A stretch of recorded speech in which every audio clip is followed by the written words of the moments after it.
இந்த உலகத்தில் சாவுனா எதுன்னா, சாவுனா ஒரிஜினல் சாவுனா எது அப்படின்னா, நோக்கம் தெரியாமல், அதிகாரம் தெரியாமல், வல்லமை இல்லாமல் வாழ்கின்ற வாழ்க்கை தான் ஒரிஜினல் சாவு. ஸோ பாக்ஸில் போட்டு மூடி வைக்கிற சாவு கிடையாது. இந்த உலகத்தில் எத்தனையோ பேர் உயிர் வாழ்கிறாங்க, பிஹெச்டி படிக்கிறாங்க, கோயிலுக்கு போகிறாங்க, வராங்க, எல்லாம் பண்ணுறாங்க. பட் பர்பஸ் என்னன்னு தெரியுமா உனக்கு? நோ. பவர் என்னன்னு தெரியுமா? தெரியாது. பர்பஸும் பவரும், இந்த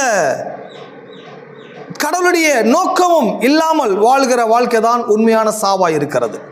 எத்தனை சொல்லுகிறீர்கள்? ஆகவேதான் நாம் ஒவ்வொரு நாளும் நோக்கத்தை அறிந்தவர்களாய் வாழ வேண்டும். ஒவ்வொரு நாளும் அதிகாரத்தோடு வாழ வேண்டும். ஒவ்வொரு நாளும் வல்லமையோடு வாழ வேண்டும். நோக்கம், அதிகாரம், வல்லமை மனுஷனுக்கு நியமிக்கப்பட்டுள்ள ஒன்று. இந்த உலகத்தில் உயிர் வாழ்கிற ஒவ்வொரு மனுஷனும் நோக்கம் தெரிந்தவனாக இருக்கணும்.